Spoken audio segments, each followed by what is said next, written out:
Okay, hi, we are live. Wow. Welcome to the Three Marketeers show. Welcome everyone. This is Jason. I'm your host today. As usual, I have Manfred and Andrew, who are my co-hosts, and we have Yong today, who is our special guest today. So basically, before we roll into our session today, this is what we do. The Three Marketeers show Episode goes live. 28. Yeah, this is episode 28 already. We started, kind of like more than 6 months ago, but up to now, we are already ready to do this for 6 more years to come. I don't know. But anyway, so that's what we do. Every Wednesday night at 10 p.m., we go live together, usually with a guest to talk about one specific topic every single week. And if you're watching this, please say live, oh, hey, we have Chiwai back. Chiwai, our fourth marketeer. Chiwai went missing for a bit. Now, okay, basically today we're going to talk about e-commerce, e-marketplace for home chef. But before we roll on to Yong, just want to do a quick introduction about Yong and his company Crave.co. But before that, I want to pass the baton to Andrew because he's the guy who brought Yong into this our universe. And then after that, we will pass it over to Yong and of course we're going to grill him. So basically, if you have any questions regarding so-called this e-marketplace and anything related, right, you should go to crave.co right now to take a look at Yong company, his website. And if you have any questions regarding this scene or this industry or this niche, right, feel free to post them in the comment section. And even if you're watching the replay, still post them away because we will still read the comment. We will be able to maybe bring this dude back from time to time to see whether we can actually have him to talk about other things and all that, right? So now over to you, man.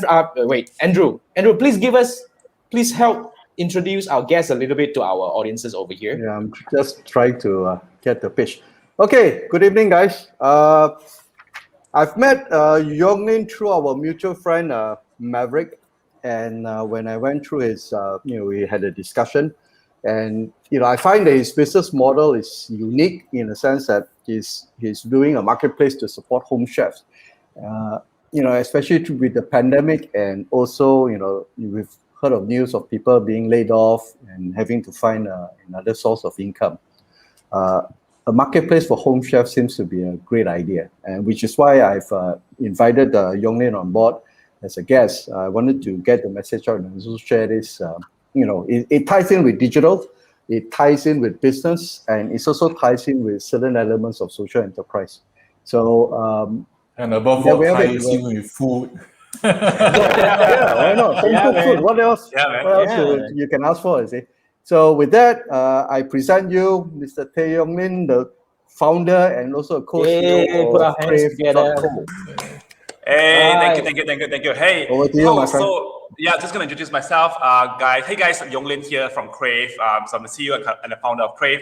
So I think essentially, so that is. So been doing this for quite a while. I think it was actually initially was inspired by my mom. So it was a personal issue. I guess it was really personal. So it's like my mom was trying to sell her stuff, and then we're gonna go into that a bit more details, right? So, but I'm just a bit of background is that we started like about 2 or 3 years back. So I think most people say that we are very relevant in the pandemic and so on. I think, but the thing is that we didn't start with. We want to tap into the pandemic market, right? We didn't start with that kind of thing in mind. We don't want to foresee the kind of future, but we just happen to see that, hey, looks like, because you think about that, right? Why do we, Crave is basically like sort of like Etsy, Etsy in the States, but for food and grocery. So Etsy is, is an $18 billion company in the US, and what happened is that they are in a pretty similar market as us, so they help mom and pops to sell art and craft. Now we help mom and pop to sell food and grocery. Now that's the only difference in terms of vertical. So pretty comparable. So that was how we started, right? So that was the time where we thought, you see, somehow another people gonna come in and step in and digitalize the mom and pop industry. Because if you think about that, this is not a new industry, right? This is not like, because pandemic is here, suddenly the industry is here. No, it's not like that, right? Ever since human has ever existed, right? People have been selling food on social media. Now, the days before social media, people, if you're in Malaysia, you probably are very familiar with scene, right? You will cook from your home kitchen, and then you will go out and open an illegal store, and you sell, right? That's all about it. That's actually mom and pop industry, right? So ever since humans are here, they are selling food already. Now, just that no one else is actually looking to how do we bring them online and so on. Now, that's actually what we're trying to do. Trying to make sure that they have a platform to sell and they have a tool to actually digitize the entire business so that they can automate the entire system online. So that's essentially in a nutshell what Crave is all about. Okay.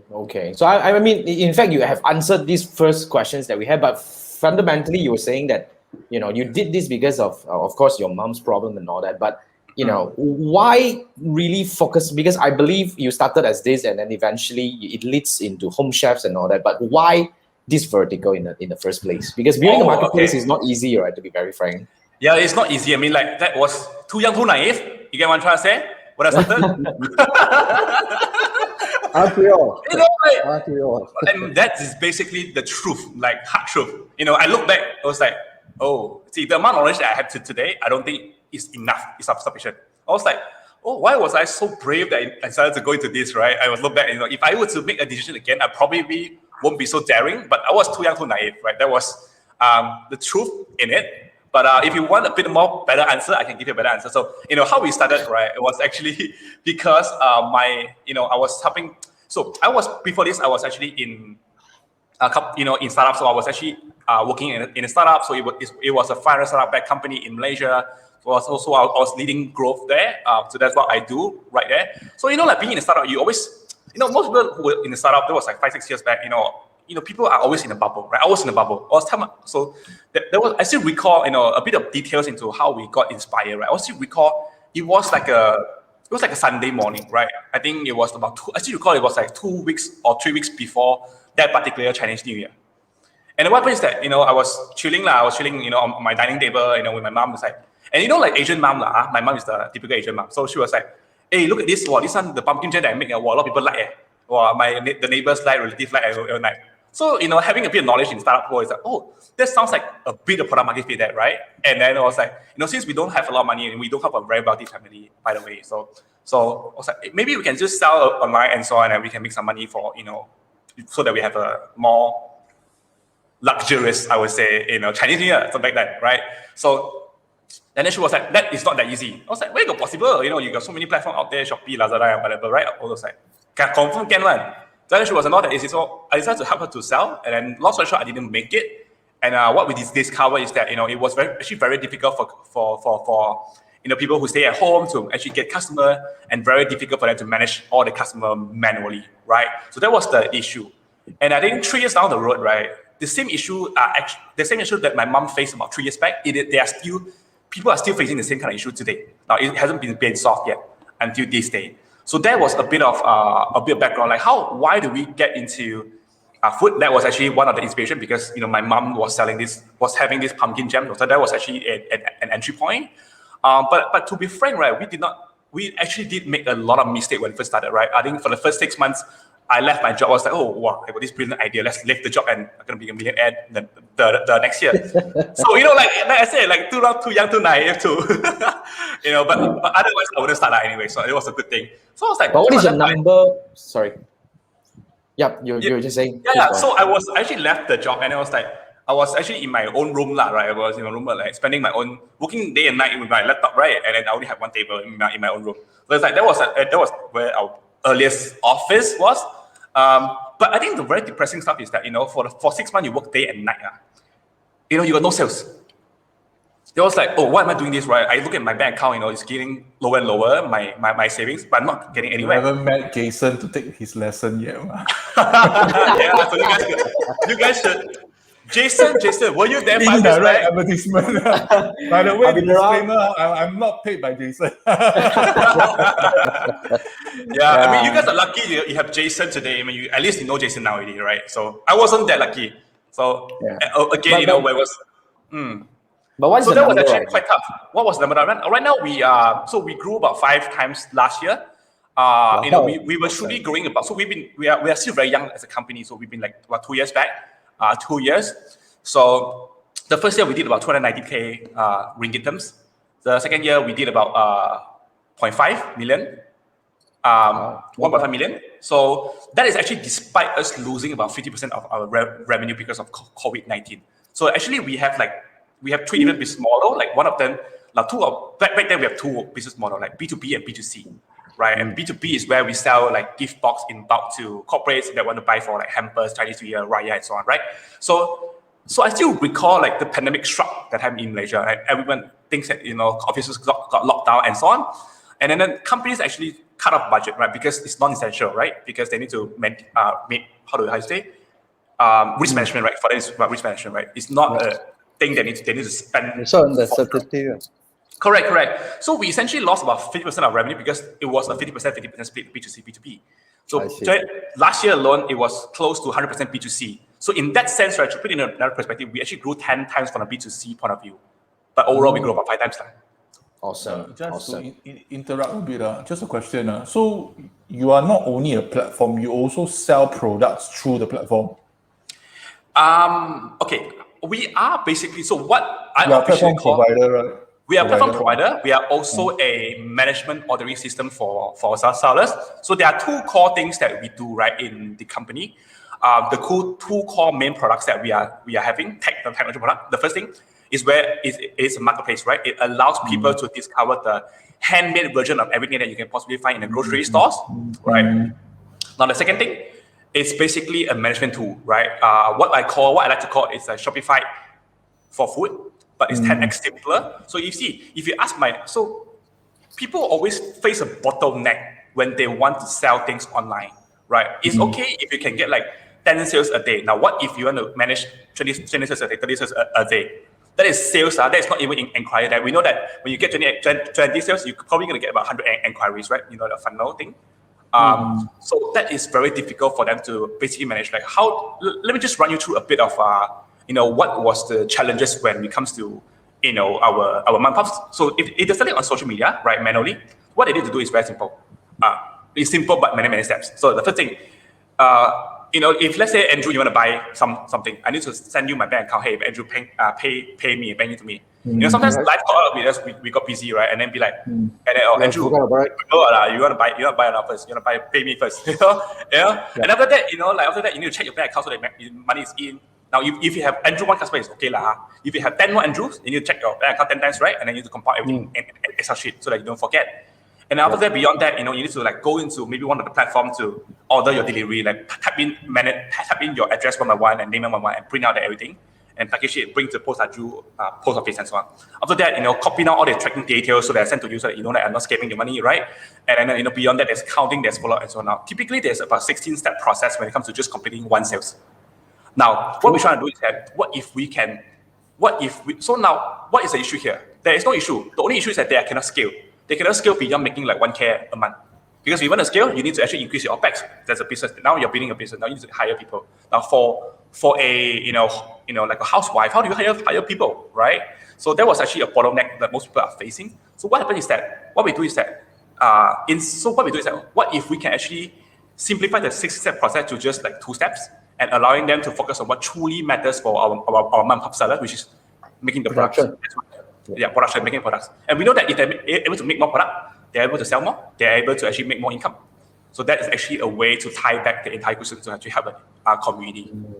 Okay. Yeah. Now you say that you have grown 10 times, in terms of the B2C segment, and overall you grew 5 times in 2020 alone. Now, moving forward, what is your plan? What is the next? You say, kind of like, I can hear that the whole marketplace, the platform, so-called idea, and it's taking shape already. What is next? We are actually looking to grow more. Obviously, I mean, we just closed a round. We just closed a round in Pitch In, so we are one of the largest we have like one of the largest backing in terms of number of investors. About 160 investors invested in our campaign over the past 2 months. So we just closed it. So right now we're looking to scale, of course. Again, we're looking to about 10 times over the next 12 to 18 months time. So from like 1K seller at this point in time to 10K sellers across Malaysia and possibly in the future Singapore as well. So that's what we are looking at. Okay. Now, when you're talking about a double-ended market, because I understand that when it comes to a marketplace like this, it's actually the biggest challenge is how do you actually strike a balance between, looking for the mom and pop home chefs, at the same time you want to get enough number to come into your visit. I mean, as in like visitors to buy from these people. What is your balance? Supply and demand. Right. So I think So I think, when it comes to when your business is really running, right, you automatically be able to balance that kind of stuff, right? But I think what are the things that most people are struggling to figure out is basically when you got 0-0, now where do you start this, right? I think what we decided to do, and in fact, that's what we have done in the past as well. We decided to go for seller first. So we got sellers. So back then, we were like damn poor. We got no money. So I mean, I got no money. I was the founder, but I got no money. So, so what I did was actually going to a local bazaar. Back then, there's no MCO, there's no lockdown. So local bazaar and talk to like 30 people, and that's where we got our first 30 sellers. So we started with seller first, and then what we do is that we decided to also, most mom and pops are basically like housewife or like aunties and uncle, right? So that's what that was. One of the challenges that we foresee was that but back then, the idea of going online, the idea of like e-commerce and so on, is very novel for most people, right? They couldn't imagine what it's going to be like. So we thought about that. So what we decided to do was actually we go to their Facebook, Instagram and so on. We go scrape their things. So we built a page for them already, and then we show them, hey Andrew, look, this is going to be your page. Now, if you say okay, now it's going to be live the next moment. Are you good with that? Wow. It's something that mentor can take note, huh? I think it's a very good idea. It's kind of like I'm forcing you. It's already done, or you want this or not. You want this, then we go. Then you don't want this, I'm just going to scrap this, right? Yeah, I mean the most important thing is that it's hard to if we're gonna call you like, hey, Andrew, we're gonna be an e-commerce platform, it's gonna be very amazing, it's gonna be very pretty. All this no point. Show you very pretty. Okay, got him. Let's go live. Yeah, true. I want to tap on the growth hacker part of you, because I actually took a quick glance of your kind of like the background. You're actually the growth hacker for your previous company. So moving forward, because now you're talking about you need to actually take the heavy lifting off the home chefs, that you have to put it on your shoulder right now in terms of striking the balance in between. So what is your strategy on both ends right now? Just give us some idea. What are the platforms that you're using? Are you running ads, or are you actually going pure organic? What is the strike of balance over here? Right. We were actually running ads. I think in running ads is very effective, very fast, but at the same time might not be very profitable. Right? Sometimes you might lose money as well. So because of the nature of our business, like if you have at least a 30% margin, now for most product owner, you do have at least 30% margin. That's great. But you should definitely utilize, in my opinion, you definitely utilize like social media marketing and so on, right? But for our case, it's slightly different. Now we only have a very slim margin, about 10+%. It's going to be that means that for my return on spend, I need to be about 10x or at least 8 to 9 times on average. So that's actually quite tough in terms of that. So we actually burn a ton of money, although we grow a lot back then, burn a ton of money because of that. So moving on, we are trying to actually go, less reliant on, so I would say like more towards diversifying our channels, right? Not only on social media and paid acquisition, we're going to like communities and so on. So what we're trying to do is actually building niches from niches. Like we're trying to build like, probably the largest selection for vegan products, largest selection for confinement food, largest selection for, keto diet products and so on. Niches first, you try to conquer one by one. Correct. I think that's what we're trying to do, because again, this is something that not a lot of people are currently looking at. And then when it comes to when you are solving a niche, it means that you're solving a real need, right? There's a very close needed community behind. So that's what we're trying to do, right? That is something that we are really looking into. So you mean that you are not spending much on ad at the moment? You're depending more on the community building at the moment. Yeah, at this point of time, we are not spending too much on ads at this point of time. So we try to get a balance. And I would say that we do not want to spend too much on ads until we truly nail a really good,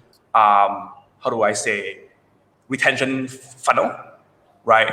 So I think one of the pitfall, luckily we stopped about 3 months down the road, right? But one of the pitfall that we actually experienced was actually what people usually call premature scaling. So you do not have retention, you do not have great product market fit, then you're scaling, right? Yes, you get a lot of sellers upfront, you get a lot of sellers, a lot of buyers upfront, but they are not sticking, right? They're not sticking. Now that's actually at the end of the day, 3 months down the road, whatever the money that you are spending, you have spent. Now it doesn't stick. Means you have just wasted all the money, right? You just wasted all the money. So that's what we're trying to build right now, a good fundamental before we scale.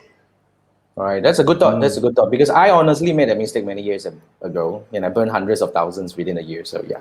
Anyway, we actually burn about that kind of figure as well. So I want to bring up a question from Chiwai over here. Chiwai obviously pay attention to you, because before his question of this, right, before he was saying that he had a deja vu over there, because about 6 months ago, he got a request for quotation on building something similar like yours. Wow. And then he found yours and seeing that yours is doing well built. And he even said that he started as WordPress, now you are Yes, on this. yes. Yeah, okay, cool. This you've been following us for quite a while already. That was a very you're long gonna time say back. hi, lah. You guys can connect over there, right? But anyway, his follow-up questions was this: how magic helped, especially when it comes to first starting out for you. Were you in the magic program? Honestly, I wasn't in the magic program. I was pretty much rejected for like a few times. So I'm a unqualified startup, technically speaking. Yeah. Sorry, So, what Jiwa, is where you got magic, your information? Jiwa, you got it all wrong. What's magic? Sorry. Magic is It's a a government organization. agency. Yeah. Government agency that helps startups. Yep. Okay. Yeah, but I think Magic is doing an okay job, a pretty decent job. What happens is that we are still in touch with them, and I think we're probably going to explore some sort of partnership with them. Tapping into their community and so on. Awesome. Yeah, that's what we're trying to do in the future. Awesome. Okay, I want to dig deeper because I personally built a platform before, as in like double-ended market. I was actually okay. I was helping out in building a property portal, which later on acquired by Property Guru to enter Malaysia back then. So I truly understand the struggle that you are going through right now because double-ended market. But help us name 3 biggest challenges when you're actually building a marketplace platform or platform.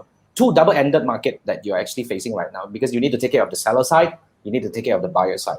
Name 3 challenges that you face or you are facing right now, and how has the internet really helped you on this? I think 3 challenges are not enough, right? 30. I give you 30. No? Yeah, no, 3 is good. 3 is good. I think the first one, right, is actually, how do you sell?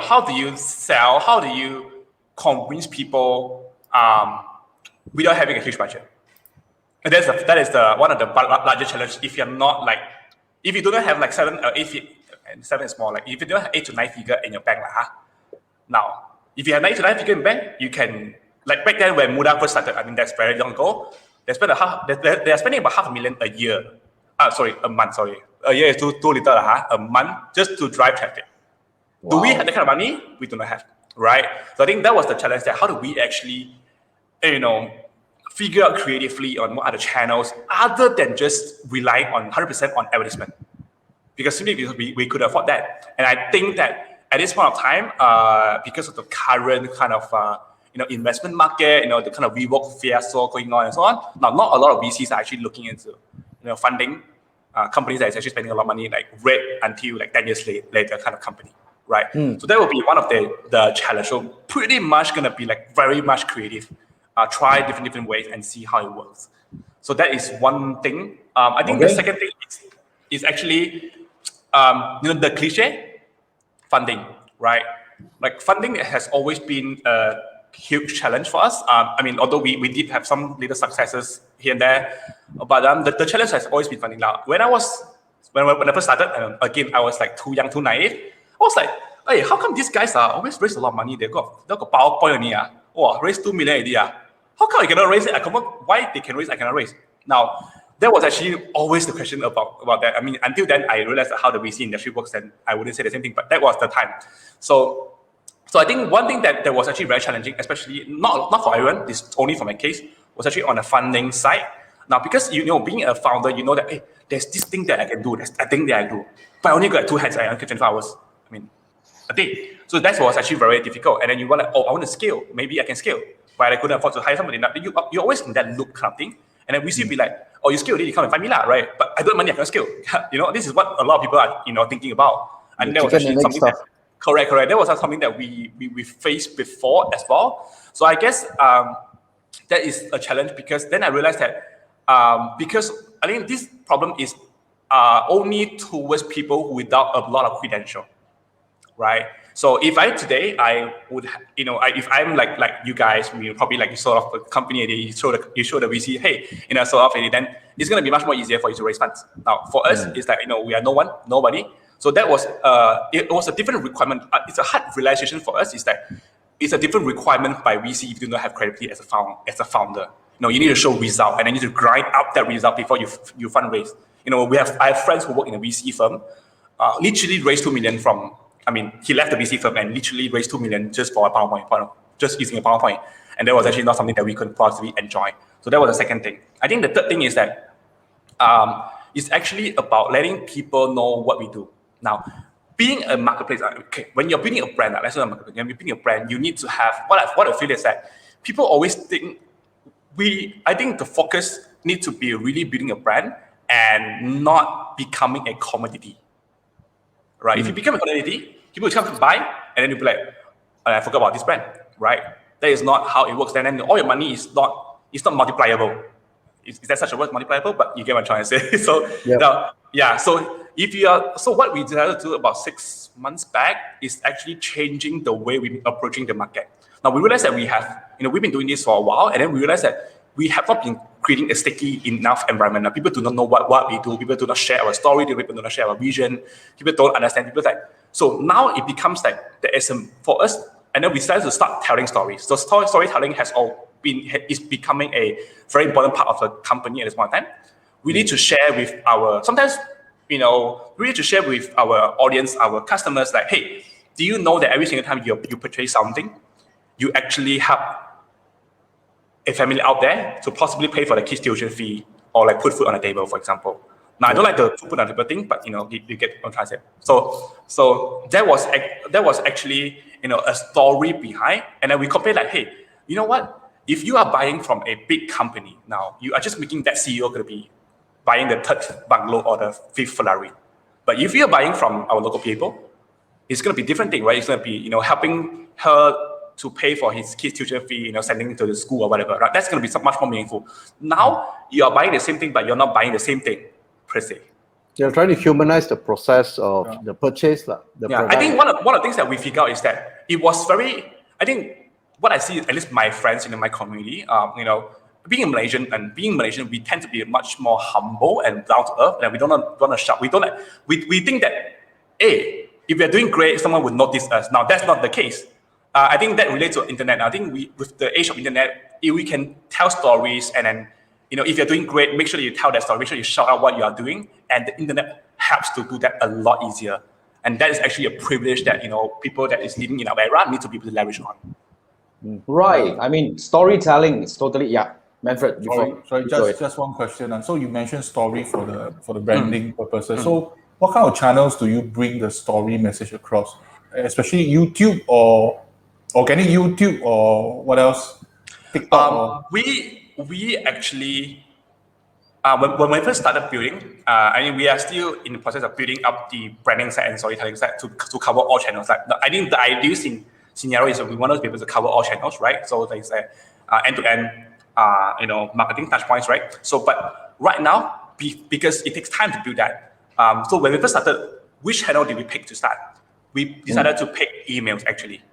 So inbound, correct. So someone bought the products, right? Someone bought the products. And that is probably the perfect time for you to tell them, hey, you know what, thank you for buying. This is a bit of story about what we do, what are the mission of the company, what is the mission of the company, also vision of the company, how do we get started and so on. So that was that once we have done that, right, we've seen tremendous stickiness happening. People will write to us, hey, you know what? I didn't know that. I've been buying for like the past 1 year, but I didn't know that this is what the brand stands for. And now I'm gonna tell to more people. I'm gonna tell my friends, my family, my relatives, about this initiative. That also very proud that Malaysians have this kind of initiative. And these are things that we need to tell out to people, I guess. What is the next platform? Sorry. Yeah. What is the next platform that you're gonna go? Next platform. I would think that probably gonna be YouTube. Okay. Can I give you a suggestion? Please. Because I just went through a training from an awesome Instagram content producer yesterday. Yeah. Okay. Her name is Balkis Sulaiman. Plug. Seriously, if you want to learn Instagram, you have to go to Balkis. Now, what I think here is because you see the environment itself, that the niche that you're in right now is very, very suitable for Instagram. First, the food is Instagrammable. Second, it's a lot easier for people to share food via Instagram. And then it's a lot easier for you to amplify the story via Instagram. But first thing first, you have to subscribe to Balkis' so-called course first. We're going to turn that into an evergreen course soon. Then you probably want to consider. Because we just went through a 3-hour grill with her. She is insane. the way she put together a framework to tell story. But I really think for the next frontier that you should be looking at is really the Instagram.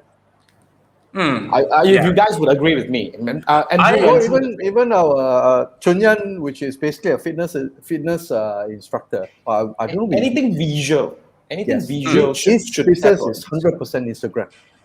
I think that is something that we've been trying to look into, but we always cannot sustain, doing so, because like you guys been doing that for 28 weeks straight, every Wednesday. And I think there was a limitation that we have, when we were like very down in manpower and so on.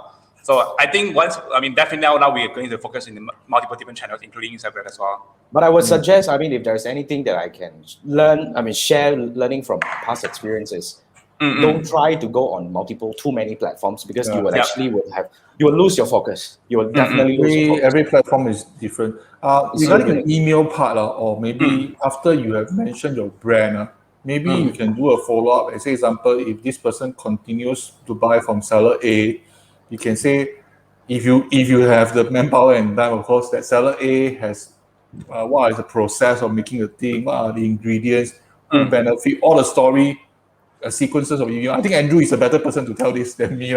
But when the person keep reading this kind of email, I think he or she will be more motivated to buy and even recommend to friends. Similar tactics can use for IG also. But do check out the IG episodes that we have, like Kenny and we have 3 IG episodes so far. 3 IG episodes. But I just want to give you an idea, just spinning off from this thing, right? Because I've been building my own so-called storytelling building using multiple, like email, Facebook, and YouTube. And to be frank, I'm so glad that I survived, because anyway, so the key here is my YouTube is daily content, Imagine that. Yeah, daily content for about 6 months now. Anyway, now for your case, right, you just imagine when you set up email, right, because you see email is very much email. And to be frank, in a lot of email clients, when I read email, I don't see the visuals and all this kind of thing. But when you're able to just bring me to a destination that you can amplify the story that you're talking about using visual, you give me a link and I click it and I see all the people that you're featuring, that, from your mom and pop shops, which is your home chefs.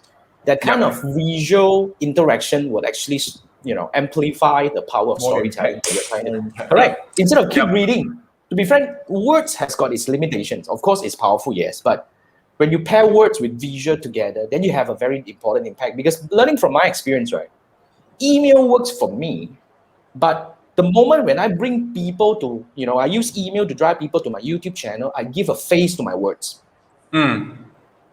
So when people just not just reading from me, they will start imagining reading the email using my voice. I think that kind of interaction strengthens the relationship that I have with my users. Okay. It closes the loop. Just to see whether we can actually. There are people who love to read rather than watch videos, but these are a very small percentage. So I think it's better to serve the bigger percentage where they watch video rather than reading, or even the social media organic posts. So the video part is important. YouTube and TikTok, but that one, every platform has its own rules that you have to figure out. Of course, IG also can do videos also. I think IG TikTok is still very much, because it depends on your personal. Also depending on correct. Yeah, depending on that. And IG has a lot more. Yeah. One thing we find, maybe I haven't been doing like enough experimentation. I think one thing we find that our demographics are generally on Facebook much more than IG. What is age? Like 35 to like 50. Female or male? Female. You might be surprised. You have not touched IG much, I think. I think so too. Yeah. You have not touched IG much. I think you probably want to test it a little bit here. It's female. If it's female and this age, right? Fundamentally they are shifting heavily towards IG. Check from Balkis about this number. I think I will see if I can bring it on again in the future. But Instagram, because YouTube, right, relatively has got a different ballgame. Because YouTube is heavily depending on the search. Because to be frank, if I'm not interested, if you're asking me to go to YouTube to watch your video and all this kind of thing, right, it's kind of like a bit. Oh no, difficult. I'm actually thinking about when it comes to the branding point of view, it's all about. So what we're thinking is actually on YouTube ads and so on. not exactly on a YouTube channel, right? Because I think what we, if we want to build organically, I think that's okay, but it takes a lot of effort. What is the shortest period of time? Now, if you have money, go for the shortest. I mean, if you don't have, course. then yeah. So that is what we're trying to do, because we realize that we need to be able to tell the story in a shorter period of time to more people. And that's one of the things that we are looking into. Just some 2 cents, Then okay, I just want to bring up again. By the way, TY search on you, and he said there is a link talking about you. But anyway, he was just acting Sherlock Holmes, but ignore this dude. Sherlock Holmes. Okay, now I want to bring up a question from the Gamer Scroll over here. He was asking, do you have to educate your investors on the need to build up the branding story part instead of focusing on scaling up? Okay, I think that's a question coming from the pitching side, I think. What is your experience at the moment? I would say that, this is not like a mutually exclusive kind of thing, right? You can still scale out while you're telling good stories, right? And I think it should be an integrated part of the whole thing, right? It's a one package kind of thing. So that is my short answer to it. But do I have to educate them? I would say we would tell what our plan are. But at the end of the day, whether this investor would be able to, resonate with what you're saying, that is depending on this person, upbringing or like experience in the past and so on. Now, one thing about startup is that, you're gonna be able to, if you can pick an investor now, try to pick an investor that will actually be able to see what you're seeing, so that you're gonna have less conflict to them. And then the other thing is that, try to, that's from a legal point of view, try to have a terms or contract where you gain all the control, because I believe that that is very important in terms of like being able to dictate. Not to say dictate, but because you've been in the business day in, day out, you probably want to be able to, execute what you want to execute. That will be, my answer to that. I muted myself. Okay. Yeah, I think you muted it. Yeah. Sorry. Thanks, Gamers Grow, for the question, and thanks, Yonglin, for the answer. Now, I want to bring up to the next question, which is you mentioned that you have a very small team. Okay. And we were told that you have 4 at the moment. 4 years down, and you only have 4. That's a very, very super lean startup at the moment. Now, Fantastic. how do you want to? Crazy, man. So how do you plan to scale? We were told that you also plan to go regional. So how do you intend? How do you plan to scale with this number, or do you actually have the expansion plan at the moment? Yeah, we can't. Obviously we can't. I think the only reason why we need to raise funds is because we need the resources to scale. That resources would mean that we have more resources to build a great team, to hire more people, and then to add on a talent pool and so on.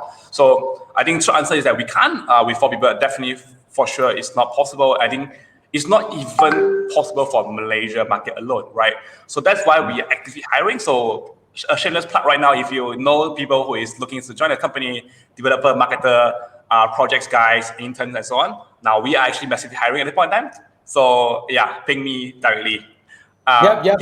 So we Must provide the link. I think you need to actually come to my Facebook to comment and say hi, so that everybody can follow you right away. Okay. Wait. Where's my later. That's it. I think anyone who is looking to join. Yeah, anyone who is looking to join a great startup that has got a very bright future, then please, talk to Yonglin right away, because I commented. Did you guys see? Yes. He just hey hi, so go and talk to this guy. Basically he's hiring everybody. No, I heard you mentioned all the positions, right? Even the CEO there. Anyway, just talk to him. Now, okay. Basically, just a quick one. Okay, Gamerscroll brought up another question, which is talking about the framework to growth hack the company. You did mention a bit just now, which is you talk about, one of a good hack that I saw just now is you build your profile first before you talk to them. That's a very good hack, I would say. But, talking about the framework, just lift us up a little bit, look at this in a bird eye view. What are the elements that you're deploying right now? I'm not sure whether I'm a great person to answer this. All these seafood are here, but I'll try my best. To answer this. So you see, I would like to say that growth hacking is not sustainable. Hacking is just one idea and one hack for one particular small little use case now. But what's important is actually the growth framework, right? The growth engine that you're building behind your company. And that was something that we learned. How did we get to 10x growth for B2C side? That was because I think the turning point was because we joined a accelerator we accelerated in Taiwan. So we were invested by this VC called SOSV. So they are a global VC. So I think we're proud to say that until today we are still the only Malaysian company and the first and only Malaysian company in that program. So I think it was very different from local kind of programs. So what we learned was actually being able to put in a framework to focus on growth. So a bit of overarching idea is basically having a very clear. Okay, so if you want to start something, go and research go and find something called this few key phrase called one metrics that matter, right? OMTM, one metrics that matter, and things like North Star metrics for your company. These are things that will be a guiding principle to your company. So basically defining a goal for your company and eventually following through the entire goal. And only do one thing at one point. If you are small enough, you need to be able to focus on one thing at one point. So for example, what do we have in our company is very simple. So how do we grow? How do we have that? First of all, the way we do day-to-day, every Monday, we will be defining, hey, this week we want to be able to improve our conversion rate, for example. Okay, our sign-up rate, okay? Then we're going to have a bunch of ideas. Of course, there's a framework to prioritize your ideas. That's going to be a separate conversation. We're going to have that, and then maybe this week we can do like not five too much, right? If it's 4%, 3 different ideas, right? And then we're going to execute it. And then you're going to be able to track that metrics. And eventually the next week, go and see, hey, how does it work? Does it achieve the result? If not, then why is the leakage and so on? And then improve from that. So that means, right, every single one in the company is going to be doing different projects, but the end goal of the project is driving that particular company growth. So eventually, right, you're going to be able to align all the manpower, be able to focus on only one thing and only one thing that matters in the company at the point in time. Most often, at a startup point of view, it's going to be sales, it's going to be sign up. There will be like one thing that's most important that will drive your valuation, drive your investor interest, and so on. Now, that's what are that kind of thing. Awesome. That's Yep. I think we've been talking so long. We should mention his website, or else some of the users or viewers wanted to go to his website. Never talk so long already. Haven't given me the website. I go and comment personally. Okay, I go and comment personally. You can comment on the FB. Well, Jason, do it on. Let me do that. Yeah. Facebook, because I think the most important. Where's the URL? We should have mentioned that in the first meeting of the show. Yeah. Anyway, I'm bringing this up so that everybody would have this. Correct or not? The URL, crave.co to support local home chefs, right? Yeah. Yeah, that's correct. Yeah, okay, cool. Right. I just want to bring inside the YouTube also. It's on the video itself. I can see, right? Oh, yeah. Okay. The video, yeah. It's on the video. It's on the video at the bottom. It's okay. I think people can see it because okay. Now I want to bring to the next question that we have over here, which is I really want to bring up just to highlight a bit of the success story among your home chefs that you're serving at the moment. How many home chefs that you're serving right now, and what is there any raving success that you want to really bring it up and highlight over here a bit? So we have about 1,000. I think the good news is that we did not spend. Pretty much another thing is that pretty cool that we have done in the past is that all these 1,000 people pretty much snowball from the first 30 people that we met in the bazaar actually from word of mouth. So we haven't spent a single cent until today to acquire sellers. So that's pretty cool. But I guess one of the story. There are 2 stories that I like to share. One was basically a story. Like remember that during the first ever MCO, like restaurant couldn't open at all, right? You cannot even tap out. That was actually pretty shit, right? That happened. So, there was one business. There was like small little restaurant in like a Western seafood restaurant in Penang. So she was like close to losing an entire business. So she's like, hey, okay, maybe I can. So trying to give a last try, right? Maybe I can go online and see if I can sell something like directly selling the kind of raw ingredients to the consumers, right? So they can cook from home. So that's what she did, and then we are supporting her using our system and so on. And then she actually managed to transform her business going online. That was actually the first miracle that we ever see, right? She made about 100,000 in sales within the next 45 days. Awesome. Very glad to share. Very glad, very delighted to share that. Today if you go to Penang, I mean, you can see her restaurant still standing, and she don't have to lay off a single staff to last through the entire pandemic. So that was actually pretty good. Yeah, and then like recently we did another breakthrough as well. We are also like a management tool, right? We're also a management tool that helps people to better manage their products to scale without hiring, right? So I'm not sure whether you guys are aware of the very viral story that is from Espresso Lab. They are closing down and then they didn't have development. So we were the sole provider for the technology behind. So what they managed to do, right, was actually pretty amazing. So they managed to process about 16,000 boxes of coffee within 5 days with just 2%. Wow. Awesome. Now, if you look into the kind of scale, it's quite insane. So to paint a better picture for you guys to see, right? It's like now 16,000. Let's just say one person buy one box, that will be 16. Okay, let's just say because it's sell as 4 packs of 4 so I think they will get 3,000 to 4,000 customers probably. 4,000 4,000. customers. Yeah. Around there, I mean, so maybe if you need to go and one by one inquiry and talk about that, the funnel, you have like entire funnel, like traffic and then add to cart conversion. So like eventually this is the 4,000, So the top of the funnel maybe it's like 40,000. Who knows, right? So imagine you have to talk to 40,000 people to just close that kind of sales. How many people do you need? I don't know how many people. I also cannot calculate. So, but then the thing is, right, they manage the entire thing and get all that kind of sales process automatically within just like 1 week time, and then like 2% managing the entire business. And that was pretty cool. Awesome. I'm aware of the Espresso Lab story. Yeah, so I was like, I was telling that this is why we have a pitch deck. I mean, we make a new pitch deck, to talk to sellers. I was like, if Espresso Lab can do this, I mean, they have so many orders. Marketeers will have lesser order can do that too.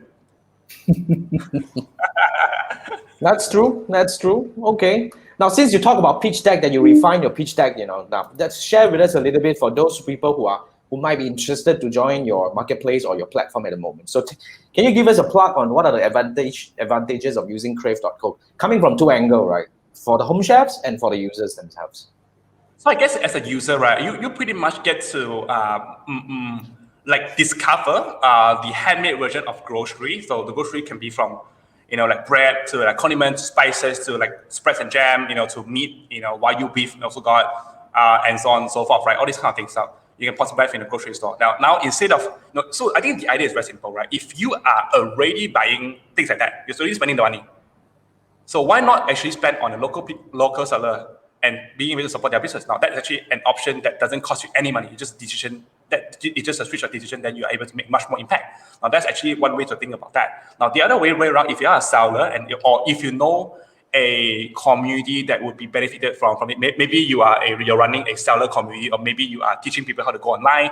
Now we could be the technology provider to help these mom and pop businesses to go on. Now not only home chef, right? I want to clarify, not only home chef, but mom and pop businesses in general, right? If you run a small little like kiosk, right? Like a kiosk that you are selling like dumpling, rice The dumpling. pop-up kiosks and all those things, yeah. Like hawker center kind of kiosk, it's fine as well. Or maybe you run a small little restaurant that you want to sell like bao online, right? That's fine. So our solution is actually totally free at this point in time, and we can actually help you to put it into perspective. Imagine Shopify. Now, there are 2 ways of going online, totally digital. 2 ways. The first way, basically you need a platform, right? The first way to go about this is actually you hire somebody to build it. I mean, then with the kind of feature that, with the kind of feature that we have, right, it's probably going to cost you like 5 figures. Now, the other second thing is that you do it on your own DIY. Now, that's actually true, DIY. But if you do not know how to do technology, if you do not want to spend 10K, that's where Crave comes in. Right? And then like essentially we give you a micro site, a personal site, right? Your website, the link itself doesn't contain any other people's product. It's only your product and so on. So it's basically your own micro website. So it allows you to transact and allows you to automate every single thing from getting orders to payments to logistics to post customer surveys to even remarketing as well, right? And all that kind of stuff. So I would like to point out in a sense where how are we different? Like people might say that what is the easiest to build DIY? It has to be Shopify, because right now it's probably going to be one of the easiest. WordPress or Shopify, things like that. But if you think about that, our mom and pops are generally the kind of audience that we are serving. mom and pops, right? And they are in general about like 50-year-old, 60-year-old. I mean, basically imagine my mom, right? My mom is at that kind of range right now. If I ask my mom today, hey, mom, can you go and build a Shopify website right now? I would say cannot. You need to Shopify. I go shopping better. And then, Crave is very simple. Crave, you sign up online directly. 5 minutes later, you have a store set up, and that's done. Wow. And then it's free. Right. Oh, it's right. So free, what okay. about okay? You cover the user side, which is since you're buying, might as well go and buy from that, right? Okay, that's a very good one. At least now we understand better in terms of the whole platform wise. It's in like, you have a very clear idea and direction. I like it that you niche into this, home chef angle where it actually helps you build so-called, the business in a better way. Now let's move to the next question over here because I want to ignore Chiwa. He's been trolling over there. So Chiwa has been talking funny things over there. Chiwa is on the road today. I let you have fun. I'm gonna ignore that part. Unless Too much whiskey today. Yeah, I mean he got energized, because I think he actually just recovered from, he was down for a few days anyway. Okay, learning from starting a business. I thought it was because we are very interesting today. Definitely, you are interesting. Definitely, I think yes, because like he said, he actually received an RFQ about this, to build something similar like yours. That's why he dig deep on you already. Yeah. So I think it it's takes an entrepreneur to recognize an entrepreneur. Yeah. So okay, I want to actually let's share with us a bit some of the key learning. Let's name 3. I think we don't want to actually drill too much on this thing. What are the 3 key learning of starting a business? You say you're too young, too naive. Fine, but up to now, I don't think so. Yeah, being naive lah. Being young is good, no. Yeah. So 4 years more down. courageous, huh? Yeah, you built something definitely, and it's already kind of like you just achieved a 10x growth last year. So what have you learned? I guess it's we have like 3 things. a ton of let me try to get to 3. You probably have 30, we have right? we have a ton of we have a ton of really near that scenario. Like literally tomorrow, we're gonna be closing shop. I mean, not a ton. I would say it proved to be a bit more descriptive. I think like 3 to 4 times in history. So you see, it's a good. People might be. I guess some of you might be thinking, hey, how come you only talk about 2 years worth of history of his numbers? Because we only truly generating result 2 years down the road. So I've been working on this idea for 4 years. For the first 2 years, it was close to 0, right? That was shitty times, right? If I were to give up at any point within the first 2 years, we wouldn't be talking today, I guess. So that was, I think the first thing is about whether or not you are really sure. I think there's a fine line between like stupidity and being persistent. And then I do not know how to differentiate. I just happen to be able to somehow make it until today, I guess.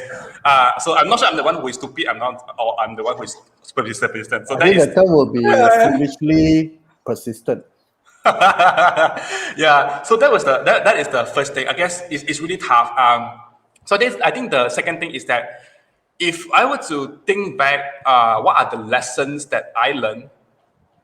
Is that I probably wouldn't think that I will be a big guy when I start the business. I would have a much better realistic expectation, I would say, because I literally took like no pay for the first 1 year, and the second year we took like 500 ringgit.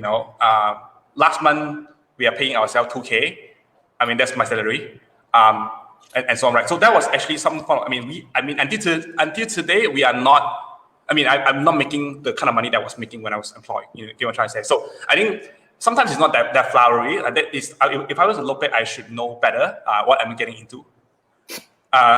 So I think the final thing is really about I would probably focus on building a better team when I started. I'll probably focus on building a better team. I will probably be giving much more equity to like find a few more co-founders so that we can scale faster. I guess having a team that is sticking around, that is can complement each other. That is something very important. Which until today, I think we are still trying to build a core team that can complement each other a lot more better. So because I think I guess it's about execution. I guess about execution. So if we can have more people, even though our equity is smaller, we can go faster. Everyone goes faster because we have more manpower, and then we're gonna be able to grow faster, and then we are able to also shorten our life cycle as well for the entire company. So that will be something that I would do. But all in all, I think if you were to ask me like the ultimate lesson that I've learned, right? I think the lesson is basically, I think the lesson is basically being able to, how do you try your best to stay motivated? Every day got like a lot of trash going on. So how do you stay your best to stay motivated? That was actually something that I learned. I think I learned a lot on like building a character. That's probably one of the biggest takeaway. If today, Crave is gone, touch wood, right? That's something that I can really bring on to my next career. Awesome. All right. That's good. Right. I want to bring up this one. This one, Sure. good one. Yeah. CY, you hit that. Okay, because okay, CY. Yeah, you hit that. Okay. That's why I want to give you a plug. Just want to say something about what you just mentioned. I'm the least qualified to say this among the four of us, but I think action leads to motivation. Or you don't motivated, then you take action. It's more of the time you do already. Then the momentum comes and you get motivated. So you don't really need motivation to get action. You just need to do it first. Then I'm not trying to be philosophical, but just keep moving on. Press on. Yeah, I guess the too young, too naive thing probably help a bit. On hindsight, it's like it helps a lot. You know, don't know the problem ahead. You just correct. Yeah. So most people who have a bit of experience, probably I have a bit of experience right now. I will probably sometimes I would fall into the loop of like self-denial, like, cannot, we're not good enough for this project, kind of thing. But because I was too young, too naive, I didn't know what am I good at, what am I bad at. So I just go into it, and that's how possibly because of that, and we end up today. You say too young. How young was that? 4 years ago. I was I don't know, like 22, 23, I guess. Okay lah. I built my first startup about that age as well. I built the first few tens of thousands about that. I think it's a good one. To be very frank, it's good. It's good. I would say this is really a very good learning for all of us, definitely, because especially for those who want to start a business, right? That's why many years back, I always tell people, want to start a business, go ahead. But, after being hit several times, I'll say like, hey, hang on.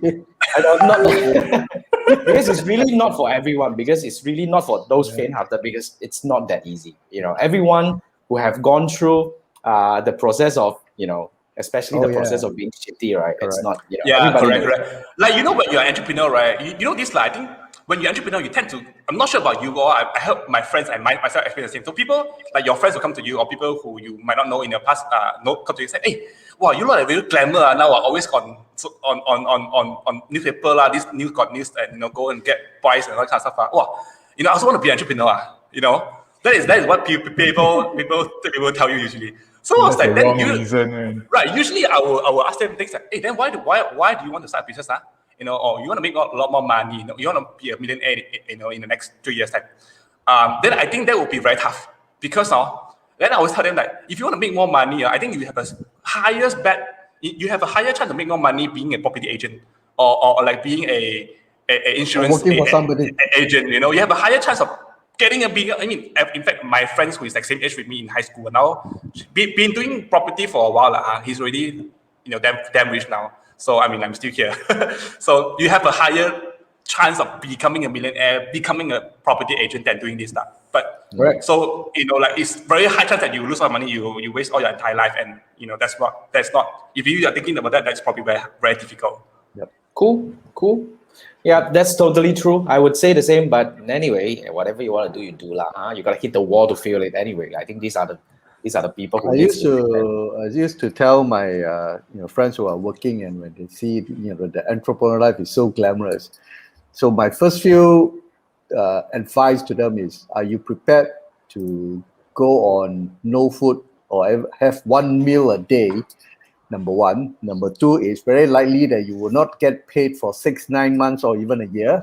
Then number three is: are you prepared to survive on 4 hours of sleep 7 days a week? And if you're prepared for that, then welcome to the entrepreneur world. If you're not, then that's it.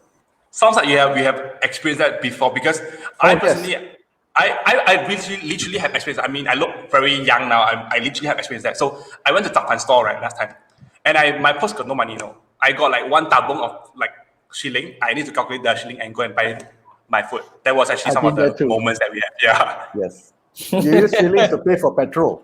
Correct. But the Okay. thing is, that's why those are the things that actually toughen you up. So yeah, but it's glamour, lah. But those are the things. The real world of entrepreneurship is raising funding and all those things. Is for other people. I like how But all these ends. Really like Yep, you were yep. saying. Add No. to that. I am totally, with you guys. I mean, these are some of the things that people are, people do not talk about this kind of. People talk like you raise a lot of money. Then that's where I realized that that's something that happened on my Facebook. Whenever I announce an achievement, we raise money, or we, on this newsletter, a lot of likes. Talk about any other things, no likes. People don't give a shit about other things. Of course. Okay, so Which I mean, brings I want us to the website of the week. Yeah, we want to bring it back to the website of the week. Let me put it up into the chat first. Anyway, the website of the week is definitely the website of the day. Okay, so let me bring it up.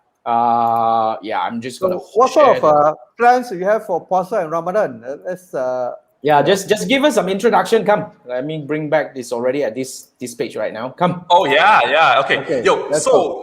So I mean, like, we are actually, every year what we're trying to do is that we're trying to bridge the corporate. So we have a lot of corporate clients who is asking to, corporates usually sometimes they will buy things like hampers, gift box to give to clients, partners, and stakeholders, and so on. So usually that is what they are buying. So they are already buying this. So what we decided to do is that we decided to bridge the corporate demand with our mom and pop businesses, right? And what this is something that we are doing for the past couple of years time. So I think a quick pitch to this is that we are having like a lot of really nice, if you're looking at the screen right now, really nice Raya, gift from local people, local businesses that we can definitely serve to, corporate clients out there. So we have served hundreds of different corporate clients from Singapore and from Malaysia, ranges from SME to multinational companies, to Fortune 500 companies as well. So I think some of the things that we can do is that we basically are able to align with your company mission, which is actually to also be able to support the local economy. And it comes with a card that tells the story and so on and so forth. So if you are keen to look into this, and if you are anyways already buying, right, so might as well look into that this option. Because like I said, I always tell, no matter our clients or our customers or whoever, now if you already have the budget and if you are memang planning to buy it, now you have an option. Whether you want to spend the same money and make it more meaningful, or you spend the same money and buy the same thing that you've been buying for the past 10 years. So which one would you choose? So that is actually something that we've It's been available in Singapore. You go and check out the website. Yeah. So so for everyone, And the because packaging is quite unique as well, isn't it? It's nice, different it's from nice. I what think you it's well get done. from. Yeah. Yeah, it's very unique. So if you scroll down to the bottom, right? So you scroll down to the bottom. So this is actually one of the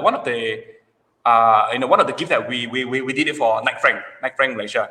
So you see, they comes with a card. It says that our festive gift is making a positive social impact this time, and then the small words are like, they're partnering with us to empower the local community and things like that. So it makes it very, very different, from. I think it also helps the brand to tell their own story and state their stand towards how they want to, help the community.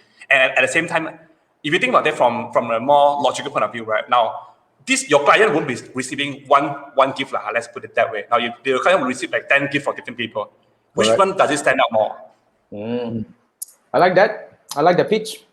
Cool. Okay, so guys, Awesome. remember, I've already put the link in the so-called description. If you're listening to the podcast, I will also be sharing the link in the. You were saying what caption? This one. Yeah. Okay. Okay. So, but anyway, if you're watching if you're listening to the podcast, I have already added the link in the description, so you can actually may look for that as well. So yeah, I think that's all for us today. Really, thank you so much, Yong for being here and shared so much very useful and interesting story. To be very frank, I would say there are a lot of people who are still looking at startups. I've passed that stage. I mean, yeah, kind of like stop doing that. It kills me. You're an old man already. I have failed. I mean, anyway, yeah, just talk about that another time anyway. So yeah, thank you so much for really good sharing. And I think Awesome. from the bottom of our heart, from the three marketers, we bid you a great success for the company or for the venture that you're building. To be frank, it's really meaningful on what you're building right now. And guys, whatever who are watching or listening, remember to support Crave.co and Yong Lin's company. It's a very good initiative. Yeah, Manfred. Just one more Yeah. question. So you Sure. are available in Malaysia, Singapore, and what other countries? And Malaysia and Singapore.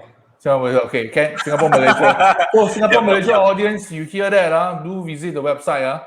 Yeah, thank you so much. The three marketeers, I'm not going to call you guys one by one, but the three marketeers, thank you so much, for having me today. I think I'm, so glad that I've, finally talk to people, after the MCO thing going on. But I'm very, very glad to be on this show. Thank you so much, guys. Thank you, and all the best. See you guys next wrap week. for this week. Bye bye. All right, bye-bye. All right, cheers. Bye bye. Bye.